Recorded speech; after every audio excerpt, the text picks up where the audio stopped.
She came first? Okay.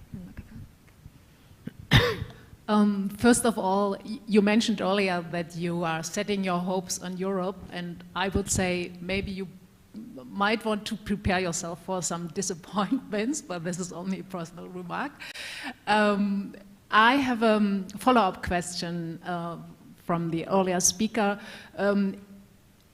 You mentioned that we should be more objective when it comes to China, and that and see also their achievements. But my question would be, if the Chinese population sees those achievements and appreciates them, why do they still need censorship then? They shouldn't need it if all the the whole of the population sees those achievements. That's a contradiction to me. And second of all, could you elaborate on Taiwan? Why do you think China would accept the status quo? Why do you think China would say, well, this is fine, we can live with it as long as everybody plays along? Or don't you think that China at some point will just say, we want Taiwan back and we want it our way and we just don't accept it like it is at the moment? Thanks. Okay. The thing about your question on censorship is that it tries to sort of say, more or less, excuse me, that in the West we have no censorship, that's white. China, which has censorship, is black, okay? And I would say that in most societies are shades of gray. You have no formal censorship in Western societies.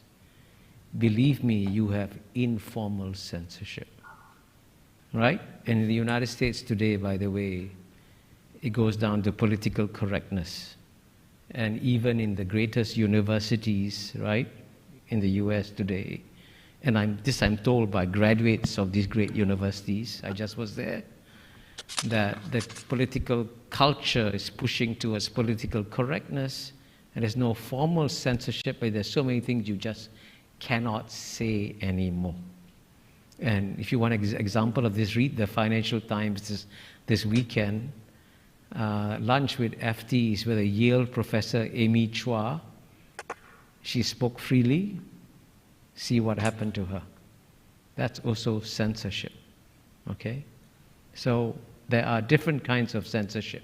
There are the blatant kind of censorship you can see, and the not so blatant kind. So the only point I want to tell you about Chinese society is this, which is, I think this is the one reality that almost nobody can understand, which is that most of the Chinese people have never been happier.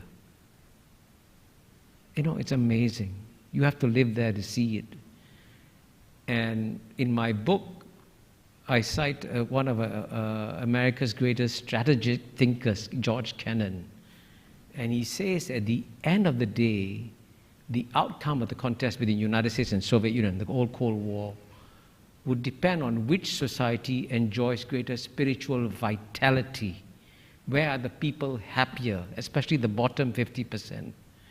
And today, this is a reality that you just find it difficult to accept, but it is real. The bottom 50% in America are about to vote Trump back in 2024. Trump is coming back, right? The danger of Trump coming back is so real, and I can tell you that shows you what a difficult, divided, dysfunctional society United States has become, that they can vote Trump back. That's unhappiness surfacing. In China, by contrast, the people till today are still amazed at how much their lives have improved and are happy with the situation that they have down there.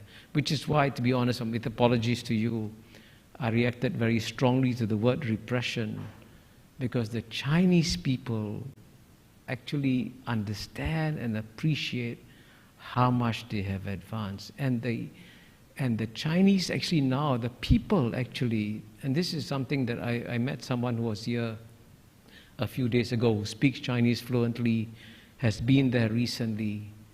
And he said in China there used to be a natural awe and respect for the West, which is good.